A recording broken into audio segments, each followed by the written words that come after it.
नमस्कार, एक बार फिर स्वागत है आप सभी का कलाम एकेडमी द्वारा आयोजित रीट माइनर टेस्ट 2L1 का पेपर सॉल्यूशन लेकर के हम हाजिर हैं। पूरा पेपर आपको सॉल्यूशन कराएंगे। पूरा वीडियो ध्यान से ज़रूर देखना।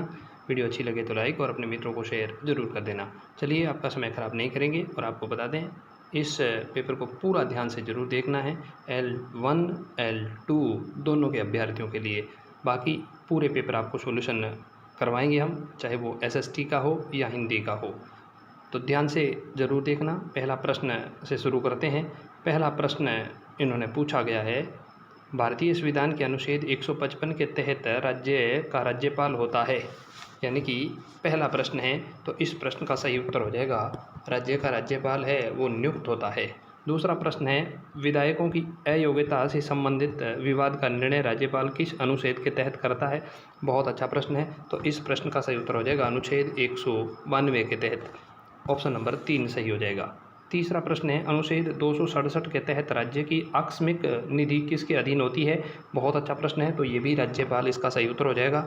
चौथा प्रश्न पूछा गया है, श्री गुरमुख निहाल सिंह को कब राजस्थान के पहले राज्यपाल के रूप में नियुक्त किया गया था। बहुत अच्छा प्रश्न है। तो 25 अक्टूबर 1956 इसका सही उत्तर हो जाएगा। पाँचवें प्रश्न की बात करें तो पाँचवा प्रश्न है, अनुच्छेद 158 3 क के अनुसार 2 या 2 से अधिक राज्यों का एक राज्यपाल है, तो उसको दिए जाने वाली उपलब्धियों और भत्तों यानी कि भत्ते किसके द्वारा मानकों के हिसाब से राज्य मिलकर प्रदान करते हैं। तो ये बहुत अच्छा प्रश्न है। तो इसका सही उत्तर हो जाएगा राष्ट्रपति। पाँचवें का ऑप्शन नंबर 1 सही हो जाएगा। छठा प्रश्न है, 91वें संविधान संशोधन अधिनियम 2003 के प्रावधानुसार राजस्थान में मुख्यमंत्री सहित अधिकतम कितने मंत्री हो सकते हैं। तो इसका सही उत्तर हो जाएगा 30, यानी कि 15% अब अधिकतम मंत्री बना सकते हैं। तो राजस्थान में 200 सीटें हैं, तो कुल 30 मंत्री बन सकते हैं। मुख्यमंत्री के कर्तव्यों का 7वां प्रश्न है, मुख्यमंत्री के कर्तव्यों का उल्लेख निम्न में से किस अनुच्छेद में है। बहुत अच्छा प्रश्न है। तो इस प्रश्न का सही उत्तर हो जाएगा अनुच्छेद 167, ऑप्शन नंबर 2 सही हो जाएगा। 8वां प्रश्न पूछा गया है, राजस्थान में सर्वाधिक अवधि तक पद धारण करने वाले मुख्यमंत्री कौन हैं। बहुत अच्छा प्रश्न है। तो इस प्रश्न का सही उत्तर हो जाएगा मोहनलाल सुखाड़िया। 9वां प्रश्न है, वर्तमान मुख्यमंत्री श्री भजनलाल शर्मा सशक्त कौन सेवें मुख्यमंत्री है, यानी कि व्यक्तिगत रूप से वो कौन सेवें मुख्यमंत्री हैं। तो इसका सही उत्तर हो जाएगा 14वें, ऑप्शन नंबर 1 सही हो जाएगा। 10वां प्रश्न है, राजस्थान की प्रथम विधानसभा में कुल सदस्य संख्या कितनी थी। तो इसका बहुत अच्छा प्रश्न है। तो 160 इसका सही उत्तर हो जाएगा। 11वां प्रश्न पूछा है, राज्य विधानसभा के संबंध में निम्न कथनों पर विचार कीजिए। यहाँ आपको 2 कथन दे रखे हैं। पहला कथन है, विधानमंडल के सदस्यों का निर्वाचन सार्वभौमिक वयस्क मताधिकार के आधार पर होता है। दूसरा कथन है, इनका निर्वाचन पास्ट द पोस्ट सिस्टम्स से खुली मतदान प्रणाली से होता है। तो इस प्रश्न का सही उत्तर है वो केवल ए उत्तर हो जाएगा, यानी कि केवल ए इसका सही है, दूसरा कथन इसका गलत है। 12वां प्रश्न है, राजस्थान विधानसभाओं के ऐसे अध्यक्ष कौन थे जो राजस्थान के मुख्यमंत्री भी रहे हैं। तो बहुत अच्छा प्रश्न है। तो इस प्रश्न का सही उत्तर हो जाएगा हीरालाल देवपुरा। 13वां प्रश्न है, अनुच्छेद 174 के अनुसार विधानमंडल के 2 सत्रों के बीच अधिकतम कितना अंतराल हो सकता है। तो इसका सही उत्तर हो जाएगा 6 माह। 14वां प्रश्न है, राज्य विधानमंडल के संदर्भ में सूची 1 और 2 का मिलान कीजिए। सूची पहली है जहां प्रावधान है और सूची दूसरी में अनुच्छेद है, और नीचे आपको इसके कूट दे रखे हैं। इसका सही उत्तर है वो ऑप्शन नंबर 3 हो जाएगा, यानी कि 4 3 1 2 इसका सही उत्तर हो जाएगा। 15वां प्रश्न है, राजस्थान विधानसभा की लोक लेखा समिति का वर्तमान अध्यक्ष कौन है। तो इसका सही उत्तर हो जाएगा टीकाराम जूली। 16वां प्रश्न है, राजस्थान की किस विधानसभा के चुनावों में पहली बार नोटा का प्रयोग किया गया था। तो 14वीं विधानसभा इसका सही उत्तर हो जाएगा। 17वां प्रश्न है, निम्न में से किस विधान संशोधन अधिनियम द्वारा 2 या 2 से अधिक राज्यों के लिए एक साझा उच्च न्यायालय का प्रावधान किया गया है। तो इसका सही उत्तर हो जाएगा 7वां संविधान संशोधन। 18वां प्रश्न है, राजस्थान उच्च न्यायालय के प्रथम मुख्य न्यायाधीश कौन थे। तो इसका सही उत्तर हो जाएगा के शर्मा। 19वां प्रश्न है, राजस्थान उच्च न्यायालय के अधीन कुल कितने न्यायिक पद हैं। बहुत अच्छा प्रश्न है, तो इसका प्रश्न का सही उत्तर हो जाएगा 36। 20वां प्रश्न है, निम्न में से असत्य कथन की पहचान करनी है। 4 आपको कथन दे रखे हैं।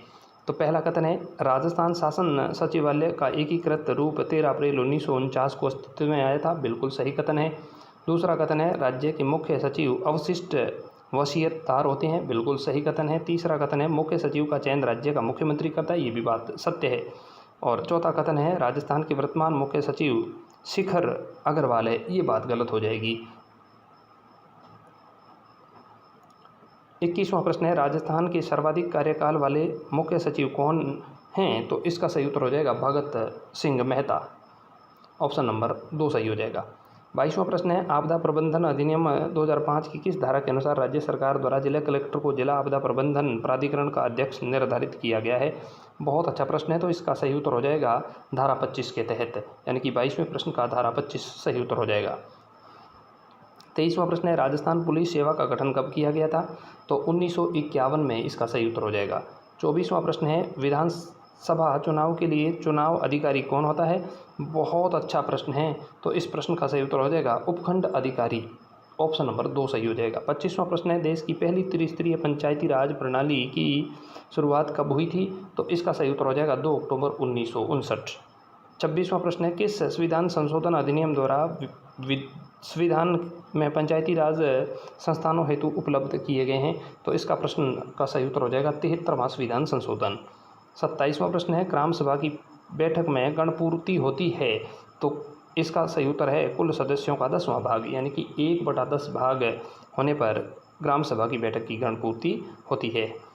28वां प्रश्न है, राजस्थान में वर्तमान में कुल कितने नगर निगम हैं? बहुत अच्छा प्रश्न है, तो इसका सही उत्तर हो जाएगा 13। वर्तमान में राजस्थान में 13 नगर निगम हैं। 29वां प्रश्न है, भारतीय संविधान का कौन सा अनुच्छेद नगर पालिकाओं की संरचना से संबंधित है? तो बहुत अच्छा प्रश्न है, तो 243 आर इसका सही उत्तर हो जाएगा। 30वां प्रश्न है, राजस्थान लोक सेवा आयोग में वर्तमान में अध्यक्ष सहित कुल कितने सदस्य पद है? बहुत अच्छा प्रश्न है, तो इसका सही उत्तर हो जाएगा 11। 31वें प्रश्न की बात कर लेते हैं। तो 31वां प्रश्न है, निम्नलिखित में से राजस्थान का कौन सा जिला 80 से 90 सेंटीमीटर औसत वार्षिक वर्षा प्राप्त करता है? तो इसका सही उत्तर हो जाएगा प्रतापगढ़।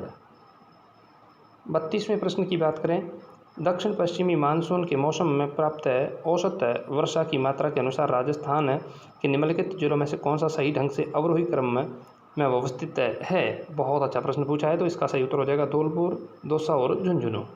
ऑप्शन नंबर पहला सही हो जाएगा। 33वां प्रश्न है, राजस्थान का निम्नलिखित में से कौन सा जिला युग्म स्टेपी जलवायु परिस्थितियों से संबंधित नहीं है? तो इसका सही उत्तर हो जाएगा जयपुर और अलवर। 34वें प्रश्न की बात करें, कोपेन के जलवायु वर्गीकरण के अनुसार कौन से जिलों का युग्म उष्ण आर्द्र प्रदेश में सम्मिलित है? बहुत अच्छा प्रश्न है, तो इसका सही उत्तर हो जाएगा ऑप्शन नंबर 4 प्रतापगढ़ और बांसवाड़ा। 35वां प्रश्न पूछा गया है, कोपेन के जलवायु वर्गीकरण के आधार पर निम्न में से असम्मिलित युग्म आपको छांटना है। तो ए उष्ण आर्द्र के लिए होता है, एस शीत शुष्क, ये ही गलत हो जाएगा। 35 का 2 नंबर गलत हो जाएगा। डब्ल्यू पूर्ण शुष्क होता है और जी गंगा तुल्य जलवायु होती है, यानी कि एस जो कि शीत को नहीं इंगित करता है। 36वां प्रश्न है, निम्नलिखित कथनों पर विचार कीजिए। 2 कथन दे रखे हैं और उसके नीचे आपको सही उत्तर का चयन करना है। पहला कथन है, 25 सेमी सम वर्षा रेखा इस प्रदेश की पूर्वी सीमा पर स्थित है। दूसरा कथन है, इस प्रदेश में वार्षिक तापांतर अधिक रहता है। तो ये कथन शुष्क प्रदेश के बारे में बात की गई है। ऑप्शन नंबर 2 सही हो जाएगा। 37वें प्रश्न की बात करें, आर्थिक समीक्षा 24-25 के अनुसार राज्य में 1 जून से 30 सितंबर 2024 तक की समाअवधि में वास्तविक वर्षा दर्ज की गई है। तो इसका सही उत्तर हो जाएगा 66.24 सेंटीमीटर। 38वां प्रश्न है, राजस्थान में मानसून प्रत्यावर्तन ऋतु के संदर्भ में असत्य कथन की बात करनी है। तो यहाँ आपको बता दें, ये प्रक्रिया शरद ऋतु के दौरान होती है। बिल्कुल सही कथन है। इस ऋतु में राज्य में वर्षा नहीं होती है, ये भी बात सही है। इस समय मानसूनी हवाओं की आर्द्रता चरमोत्कर्ष पर होती है, ये कथन गलत हो जाएगा। जबकि चौथा कथन है, इस समय हवाएं शांत और अशांत परिवर्तनशील होती है, ये कथन भी सही है। ऑप्शन नंबर 3 इसका सही उत्तर हो जाएगा। 39वां प्रश्न है, थॉर्नवेट के अनुसार दिए गए मानचित्र में छायांकित क्षेत्र किस जलवायु को प्रदर्शित करता है? तो बहुत अच्छा प्रश्न है, तो इसका सही उत्तर हो जाएगा CAW, यानी ऑप्शन नंबर 2 सही हो जाएगा। 40वां है, राजस्थान में शीत ऋतु में होने वाली वर्षा में सहायक है। बहुत अच्छा प्रश्न है, तो इसके लिए पशुआ पवने सहायक होती है। 41वां प्रश्न है, निम्नलिखित में से राजस्थान का न्यूनतम वर्षा परिवर्तनशीलता वाला जिला कौन सा है? तो न्यूनतम परिवर्तनशीलता वाला जिला सिरोही इसका सही उत्तर हो जाएगा। 42वां प्रश्न है, BHSW राजस्थान के किस जलवायु प्रदेश का प्रतिनिधित्व करता है? तो बहुत अच्छा प्रश्न है, तो इसका अर्ध शुष्क इसका सही उत्तर हो जाएगा। 43वां प्रश्न है, दक्षिण पश्चिमी मानसून निम्नलिखित में से किस क्षेत्र में पहले आता है? तो इस प्रश्न का सही उत्तर है वो डूंगरपुर बांसवाड़ा हो जाएगा। इससे पूर्व हमने इसके माइनर पहले टेस्ट का भी वीडियो अपलोड कर रखा है, यदि आपने अब तक वो नहीं देखा है तो उसको भी ज़रूर देखिए। लगातार हम आपको इस प्रकार के टेस्ट के वीडियो उपलब्ध करवाएंगे ताकि आपकी तैयारी एकदम परफेक्ट हो सके। 44वें प्रश्न की बात कर लेते हैं, राजस्थान में होने वाली कुल वर्षा का कितना अंश जुलाई से सितंबर के मध्य प्राप्त होता है? तो इसका सही उत्तर हो जाएगा 90 से 95% बारिश है वो वर्षा काल में ही राजस्थान में होती है। 5% बारिश है वो शरद ऋतु में यानी कि शीत ऋतु में होती है। 45वां प्रश्न है, राजस्थान में उच्च वायु तीव्रता से न्यूनतम नुकसान वाले जिलों का क्रम यहाँ की समुच्चय आपको बताना है। तो डूंगरपुर बांसवाड़ा इसका सही उत्तर हो जाएगा। जितने भी मरुस्थलीय जिले हैं वहाँ वायु की तीव्रता अधिकतम होती है और नुकसान अधिक होता है, जो भू अपरदन के बारे में नुकसान सबसे ज़्यादा होता है। 46वां प्रश्न है, राजस्थान में जनवरी माह में जैसलमेर जिले से गुजरने वाली वायुदाब रेखा, तो इसका सही उत्तर हो जाएगा 1018 मिलीबार से अधिक सही उत्तर हो जाएगा। 47वां प्रश्न है, राजस्थान मानसून के संदर्भ में निम्नलिखित में से असत्य कथन नहीं है, यानी कि सत्य कथन नहीं है, यानी असत्य कथन आपको बताना है इसमें। तो 47वें प्रश्न का सही उत्तर है वो ऑप्शन नंबर 3 हो जाएगा। राज्य में पूर्व से पश्चिम की ओर वर्षा की परिवर्तनशीलता कम होती है, ये कथन गलत हो जाएगा क्योंकि यहाँ परिवर्तनशीलता सबसे अधिक होती है। 48वां प्रश्न है, राजस्थान में पूर्वी भाग की तुलना में पश्चिमी भाग में जलवायु की चरम सीमाएं होती है, तो उच्चतर इसका सही उत्तर हो जाएगा। 49वां प्रश्न है, कोपेन के जलवायु वर्गीकरण के अनुसार निम्नलिखित में से कौन से सही सम्मिलित हैं?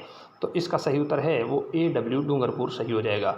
50वां है, निम्नलिखित में से राजस्थान में न्यूनतम दैनिक तापांतर वाले माह का उक्त क्रम कौन सा है? तो जुलाई अगस्त इसका सही उत्तर हो जाएगा 50वें का।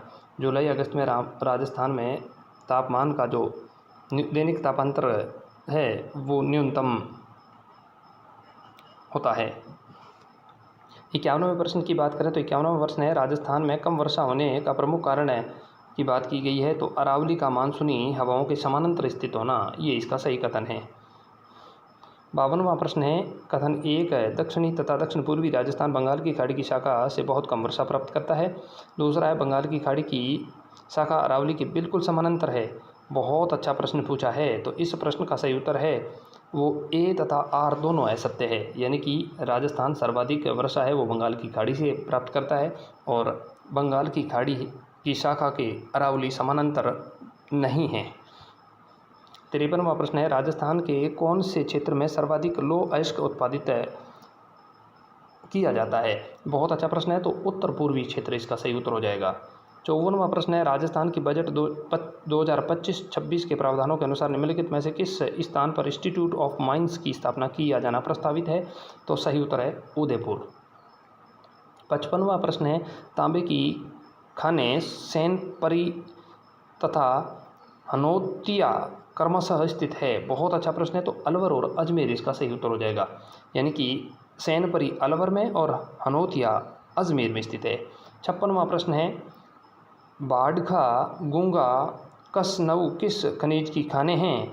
तो बहुत अच्छा प्रश्न है, इस प्रश्न का सही उत्तर हो जाएगा ऑप्शन नंबर 2 कोयला की खानें। 57वां प्रश्न है, निम्नलिखित कथनों पर विचार कीजिए। 3 कथन है और उसके बाद आपको उत्तर देना है। पहला कथन है, अजमेर जिले में फ्लेशवार के भंडार है। दूसरा कथन है, अलवर बाड़मेर और भीलवाड़ा में रॉक फॉस्फेट के भंडार है। तीसरा प्रश्न है, सलादीपुरा सीकर पाइराइट खनन क्षेत्र है। तो इस में केवल 1 और 3 कथन सत्य है, यानी कि पहला कथन अजमेर में फ्लेशवार के भंडार है, दूसरा जो तीसरा कथन दे रखा है सलादीपुरा सीकर में पाइराइट खनन क्षेत्र है, ये दोनों सत्य है, जबकि कथन नंबर 2 असत्य हो जाएगा। ऑप्शन नंबर 4 इसका सही उत्तर हो जाएगा। 58वां प्रश्न है सूची 1 और 2 को सम्मिलित करना है। पहला है खनिज, दूसरा खनन क्षेत्र है और नीचे दी गई कोड के अनुसार आपको उसका उत्तर का चयन करना है। तो सबसे पहले मिलान की बात करें तो इस प्रश्न का सही उत्तर हो जाएगा कैल्साइट है वो तेजा का बास और बेलकड़ा पहाड़, ऑप्शन नंबर पहले का 2 सही हो जाएगा। और बेराइट्स की बात करें तो बेराइट्स जो सैनपुरी जहर का खेड़ा में हो जाएगा। और फ्लोराइट की बात करें तो फ्लोराइट चोकरी और चौपाली में हो जाएगा। रॉक फॉस्फेट की बात करें तो बिरमानिया और फतेहगढ़, ऑप्शन नंबर 4 इसका सही उत्तर हो जाएगा। 59वें प्रश्न की बात करें निम्नलिखित में से कौन सा राजस्थान में जिप्सम खनन क्षेत्र नहीं है, तो इसका सही उत्तर हो जाएगा राजमहल। 60वें प्रश्न की बात करें निम्नलिखित में से कौन सा जैसलमेर में प्राकृतिक गैस भंडार क्षेत्र नहीं है, तो इसका सही उत्तर हो जाएगा रोहिल। 61वें प्रश्न की बात करें तो 61वां प्रश्न है राजस्थान संपूर्ण देश का, यहाँ आपको 3 कथन दे रखे हैं और नीचे सही उत्तर का चयन करना है। तो पहला, दूसरा, तीसरा तीनों कथन इसके सही उत्तर हैं, यानी कि सही उत्तर ऑप्शन नंबर 4 हो जाएगा। तीनों कथन सत्य हैं।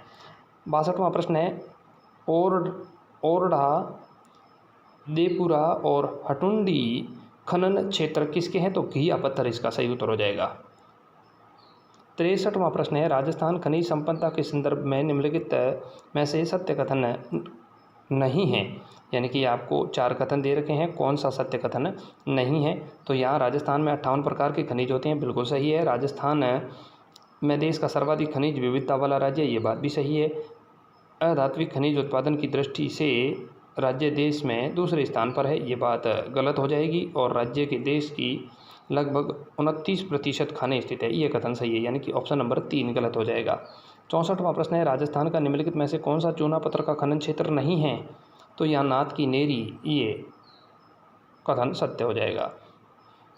65वां प्रश्न है राजस्थान में निम्नलिखित में से कौन सा खनन क्षेत्र डोलोमाइट का नहीं है, तो बहुत अच्छा प्रश्न है, तो केसर देसर, ऑप्शन नंबर 4 इसका सही उत्तर हो जाएगा। 66वां प्रश्न है निम्न को सम्मिलित कीजिए तथा नीचे दिए गए कोट में सही उत्तर का चयन कीजिए। एक तरफ खनिज है, दूसरी तरफ क्षेत्र दे रखा है और आपको सही उत्तर का चयन करना है। तो पन्ना जो है कालागुमान में होता है, हीरा है जो कि केसरपुरा में होता है, तांबड़ा है वो सरवाड़ा में होता है और पन्ना एक बार फिर दे रखा है इन्होंने जो कि टिक्की में होता है। ऑप्शन नंबर पहला ही सही हो जाएगा। 67 नंबर प्रश्न की बात करें तो उदयपुर जिले से उत्पादित संगमरमर का प्रकार कौन सा है, तो यहाँ डोलोमाइटिक, ऑप्शन नंबर 3 सही हो जाएगा। 68वां प्रश्न है चंदेरिया स्थित जिंक सम्लेटर संयंत्र संचालित है, तो ये राज्य सरकार वेदांता कंपनी द्वारा संचालित है। 68 का 3 नंबर उत्तर सही हो जाएगा। 69वां प्रश्न है राजस्थान में लिग्नाइट भंडार कहाँ स्थित है, तो इसका मोकला, मातासुक और पलानास, 1 नंबर उत्तर सही हो जाएगा। 70वां प्रश्न है निम्नलिखित खनन क्षेत्र खनिज में से असम्मिलित युग्म की पहचान आपको करनी है, तो इसका सही उत्तर है वो ऑप्शन नंबर 2 हो जाएगा। गुज्जरबाड़ा मैग्नीज गलत है, जबकि बाकी सभी सही सम्मिलित है। 71वां प्रश्न है राजस्थान खनिज नीति 2024 कब लागू की गई थी, तो 4 दिसंबर इसका सही उत्तर हो जाएगा। केओलिन के नाम से किसे जाना जाता है, तो इसका सही उत्तर हो जाएगा चाइना क्ले, जो चाइना क्ले है उसको केओलिन के नाम से भी जाना जाता है। राजस्थान में रागेश्वरी तथा मंगला तेल कुएं स्थित है, तो ये बाड़मेर सांचौर बेसिन में स्थित है, ऑप्शन नंबर पहला ही सही हो जाएगा। 74 नंबर प्रश्न की बात करें निम्नलिखित में से कौन सा एक अधात्विक खनिज नहीं है, तो इसका सही उत्तर हो जाएगा टंगस्टन। 75वें प्रश्न की बात करें तो 75वां प्रश्न है निम्नलिखित में से कौन सा एक गैर लाभकारी निकाय जो खनन कार्यों से प्रभावित क्षेत्रों तथा व्यक्तियों के हित के लिए कार्य कर रहा है वह कौन सा है, तो इसका सही उत्तर हो जाएगा डिस्ट्रिक्ट मिनरल्स फाउंडेशन ट्रस्ट, पहला ही कथन है जो सत्य है। 76वां प्रश्न है 29 मई को केंद्रीय कृषि एवं किसान कल्याण मंत्री भागीरथ चौधरी ने से राजस्थान राज्य का विकसित कृषि संकल्प अभियान शुरू किया है, तो बहुत अच्छा प्रश्न है, तो रलावता अजमेर से इन्होंने शुरू किया था। 77वां प्रश्न है 30 अप्रैल 2025 को राजस्थान सरकार द्वारा इलेक्ट्रोथेरेपी चिकित्सा पद्धति बोर्ड का गठन किया गया, निम्नलिखित में से कौन इस बोर्ड का सदस्य नहीं है, तो राजीव वर्मा इसका सदस्य नहीं हैं, यानी ऑप्शन नंबर 3 हो जाएगा इसका उत्तर। 78वां प्रश्न है, राजस्थान के विधायकों के लिए विकास कार्यों की ऑनलाइन अनुशंसा प्रणाली लागू करने हेतु राज्य सरकार की ग्रामीण विकास विभाग द्वारा कौन से ऐप को प्रारंभ किया गया है? बहुत अच्छा प्रश्न है, तो इसका सही उत्तर हो जाएगा E work mobile app, option number 3 सही हो जाएगा। 79 नंबर प्रश्न की बात करें तो 79 नंबर प्रश्न है, 4 से 15 मई तक बिहार में आयोजित हुए 7वें खेलो इंडिया यूथ गेम्स के संबंध में निम्नलिखित कथनों पर विचार कीजिए और फिर आपको उत्तर का चयन करना है, सत्य कौन सा कथन है। तो पहला कथन है, इन खेलों में राजस्थान ने कुल 60 पदक जीते। दूसरा कथन है जो कि इन खेलों में राजस्थान की पुरुष बास्केटबॉल टीम ने स्वर्ण पदक जीता, ये कथन तो गलत है। और तीसरा कथन है, इन खेलों में राजस्थान ने सर्वाधिक पदक साइकिलिंग में जीते। बिल्कुल पहला और तीसरा कथन सत्य है, जबकि दूसरा कथन गलत है। 80 नंबर प्रश्न की बात करें, नई दिल्ली में आयोजित 23वीं Kumar Surendra Singh memorial rifle shooting championship में मिनिनी कौशिक ने किस स्पर्धा में राष्ट्रीय रिकॉर्ड बनाते हुए स्वर्ण पदक जीता था? तो इसका सही उत्तर हो जाएगा 50 मीटर राइफल प्रोन। 81 नंबर प्रश्न है, राजस्थान के किस लोकसभा सदस्य को प्राइम फाउंडेशन द्वारा संसद रत्न अवार्ड 2025 प्रदान किया गया है? तो पीपी चौधरी पाली इसका सही उत्तर हो जाएगा।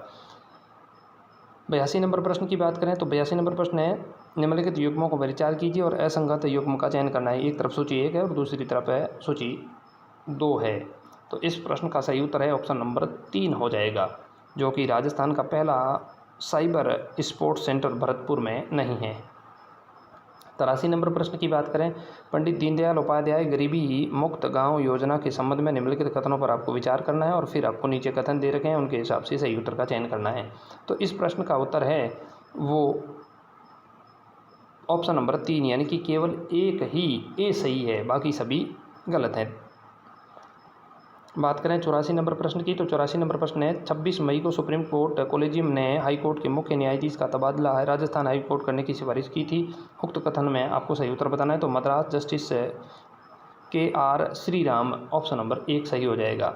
85 नंबर प्रश्न की बात करें, निम्नलिखित कथनों पर विचार कीजिए। यहाँ आपको 2 कथन है और फिर सही उत्तर का चयन करना है, तो इसमें केवल बी ऑप्शन सही उत्तर हो जाएगा।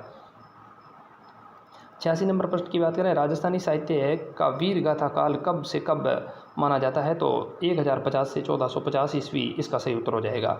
87 नंबर प्रश्न की बात करें, राजस्थानी साहित्य की ख्यात विद्या के संबंध में सही कथन की बात करनी है, तो यहाँ आपको 2 कथन दे रखे हैं और फिर आपको सही उत्तर का चयन करना है। तो इसका पहला ही कथन है वो सत्य है, दूसरा कथन असत्य हो जाएगा, यानी कि केवल एक सही है। 88 नंबर प्रश्न की बात करें, राजस्थानी साहित्य लेखन की ऐसी विधा जिसमें नृत्य, गायन एवं अभिनय तीनों कलाओं का समावेश मिलता है, तो इसका सही उत्तर हो जाएगा रास, ऑप्शन नंबर 2 सही हो जाएगा। 89 नंबर प्रश्न की बात करें, निम्नलिखित में से कौन सी एक प्रारंभिक कालीन लौकिक साहित्य की रचना नहीं है? तो इसका सही उत्तर हो जाएगा रणमल छंद। 90 नंबर प्रश्न की बात करें, एक तरफ निम्नलिखित में से लेखक रचना कौन सा युग्म सम्मिलित नहीं है, यानी कि लेखक और रचना दे रखी है और इनमें कौन सी सम्मिलित नहीं है? तो पहली वज्रसेन सूरी भरतेश्वर बाहुबली ही गलत हो जाएगा, यानी कि पहला ही गलत है, बाकी तीनों ही सुलभद्र सूरी का बुद्धिरास है, कवि असाइत हंसावली है और चंद्र बरदाई का पृथ्वीराज रासो है, यानी पहला कथन गलत है। 91 नंबर प्रश्न की बात करें तो वृद्धि विकास के संबंध में असत्य कथन की आपको बात बतानी है, तो पहले का ही 91 का ऑप्शन नंबर 4 विकास हमेशा वृद्धि को प्रभावित करता है, ये कथन गलत है। 92 नंबर प्रश्न की बात करें, निम्नलिखित में से सत्य कथन बताने हैं। आपको 4 कथन दे रखे हैं और उसके बाद में कूट दे रखा है, तो इसका सही कथन है वो 2 और 3 कथन सही है, जबकि पहला कथन और चौथा कथन गलत है। 93 नंबर प्रश्न है, विकास के फलस्वरूप नवीन विशेषता और नवीन योग्यता दिखाई देती है, यह कथन किसने कहा था? तो ये हरलोक का कहना था। 94 नंबर प्रश्न की बात करें तो क्लिनिक में उपस्थित कुछ माता पिता जो इसलिए परेशान थे कि कुछ बच्चे दुर्घटनाओं के बल ही चल रहे हैं, पैरों पर नहीं चल पा रहे हैं, वे कुछ बच्चे घुटनों के बल ही चल रहे हैं जबकि पैरों से नहीं चल रहे हैं, वे कुछ बच्चे घुटनों के बल नहीं चल पा रहे थे, उन्हें देखकर पीडियाट्रिशियंस ने कहा कि आप चिंता ना करें, हर बच्चा पहले सिर पर नियंत्रित करता है, फिर गर्दन पर, फिर घुटनों की बल चलता है और अंत में चलना सीखता है। भले इस समय कम ज़्यादा लगे पर यह नॉर्मल प्रोसेस है। ये घटना यानी कि जो क्रम है, घटनाक्रम किस सिद्धांत को स्पष्ट करता है? बहुत अच्छा प्रश्न पूछा है। तो इस प्रश्न का सही उत्तर हो जाएगा व्यक्ति भिन्नता, सेफेलोकोडल्स और सम्मान प्रतिमान। ऑप्शन नंबर 3 इसका सही उत्तर हो जाएगा। 95 नंबर प्रश्न है, राहुल को पहले मम्मी रोटी के निवाले तोड़कर थाली में देती थी जिन्हें वह सब्जी में लगाकर खा लेता था। अब वह रोटी तोड़ने भी लग गया और निवाला बनाकर भी खाने लग गया है। ये प्रगति है, वो क्या कहलाती है? तो इंटीग्रेशन इसका सही उत्तर हो जाएगा। 96 नंबर प्रश्न है, परिपक्वता और अधिगम का विकास के संबंध देखते हुए किस गणितीय मॉडल से इसे समझ सकते हैं? तो इसका सही उत्तर हो जाएगा गुणा, यानी कि परिपक्वता और अधिगम एक दूसरे से गुणनफल में है। 97 नंबर प्रश्न है, उत्तर बाल्यावस्था से संबंधित समूह नहीं है। बहुत अच्छा प्रश्न है। तो खेलने की आयु, त्रिकामुकता, संग्रहण और निरुद्देश्य घूमना ये नहीं है। 98 नंबर प्रश्न की बात करें तो आसक्ति का विकास होता है। बहुत अच्छा प्रश्न है। तो शेषावस्था में ही होता है ये तो। 99 नंबर प्रश्न है, पूर्व बाल्यावस्था की पूर्व बाल्यावस्था नहीं है तो विद्यालय जाने की अवस्था है जो पूर्व बाल्यावस्था नहीं मानी जाती है। दांत निकालने की औसत आयु, यानी कि दांत निकलने की जो औसत आयु है वो क्या होती है? तो 6 से 8 महीने के बच्चे के बाद दांत निकलने शुरू हो जाते हैं। 101 नंबर प्रश्न है, 6 साल की नंदिनी अब पेंसिल से छोटे छोटे अक्षर एक सीधी पंक्ति में लिख सकती है और मार्जिन के अंदर पैराग्राफ को पूरा रख सकती है, जिसका उदाहरण किसका है? तो ये जो है सूक्ष्म गणितात्मक कौशल का उदाहरण है। 102 नंबर प्रश्न है, अक्कू का फरेरो रोर्स चॉकलेट देखते ही तुरंत खाने का मन हो गया है, वह किस मूल प्रवृत्ति स्वेग का उदाहरण है? तो ये स्वाद, ऑप्शन नंबर पहला सही हो जाएगा। 103 नंबर प्रश्न की बात करें, बाल्यावस्था अनोखा काल है, ये स्वेगात्मक विकास का अनोखा काल माना जाता है। 104 नंबर प्रश्न की बात करें, सामाजिकरण आरंभ होता है तो सामाजिकरण सबसे पहले परिवार से ही प्रारंभ होता है। 105 नंबर है, ईर्ष्या विकसित होती है तो ईर्ष्या 1.5 साल के बाद विकसित होती है। 106 नंबर प्रश्न गणित का है, इसका सीधा उत्तर हम आपको बताएंगे। तो इसका उत्तर हो जाएगा ऑप्शन नंबर 3 यानी कि 15/2। 107वें प्रश्न का ऑप्शन नंबर 4 इसका सही उत्तर हो जाएगा 13/20। 108वां प्रश्न है, इसका सही उत्तर हो जाएगा कोई नहीं। 109वां प्रश्न है और इसका सही उत्तर हो जाएगा 5। 110वें प्रश्न की बात कर लेते हैं। तो 1 से 10 110वें प्रश्न का ऑप्शन नंबर 3 यानी कि 2 सही उत्तर हो जाएगा। 111वें प्रश्न की बात करें तो ऑप्शन नंबर 4 इसका सही उत्तर हो जाएगा। 112वें प्रश्न की बात करें तो 112 का 3 नंबर ऑप्शन सही उत्तर हो जाएगा। 113 प्रश्न की बात करें तो ऑप्शन नंबर 1 इसका सही उत्तर हो जाएगा। 114 नंबर प्रश्न की बात करें तो 114 का 3 नंबर ऑप्शन सही उत्तर हो जाएगा। 115वां प्रश्न है, प्रोजेक्ट विधि से कौन सा नियम संबंधित नहीं है? तो बहुत अच्छा प्रश्न है। तो यहाँ प्रोजेक्ट विधि से आनुवंशिकता का नियम से कोई लेना देना नहीं है। 116वां प्रश्न है, परियोजना पद्धति में बालक सीखता है तो इसमें शारीरिक व मानसिक क्रिया द्वारा सीखता है। 117 नंबर प्रश्न की बात करें तो 117 नंबर प्रश्न है, प्रोजेक्ट विधि में एक शिक्षक की भूमिका होती है। बहुत अच्छा प्रश्न है और नीचे आपको कूट दे रखे हैं। तो इसका सही उत्तर है वो BCD यानी ऑप्शन नंबर 2 सही उत्तर हो जाएगा। 118 नंबर प्रश्न है, परियोजना को पूर्ण करने के सोपानों को अव्यवस्थित क्रम में नीचे दिया जा रहा है और फिर आपको व्यवस्थित क्रम यानी कि परियोजना के सोपानों का सही तार्किक क्रम जो आपको है बताना है। तो इसका सही उत्तर जो है वो C, B, A, E और D ऑप्शन नंबर 4 उत्तर हो जाएगा। 119 नंबर प्रश्न है, प्रोजेक्ट एक समस्यात्मक कार्य है जिसका समाधान उसके प्राकृतिक वातावरण में रहते हुए भी किया जाता है। प्रोजेक्ट की ये परिभाषा किसने दी थी?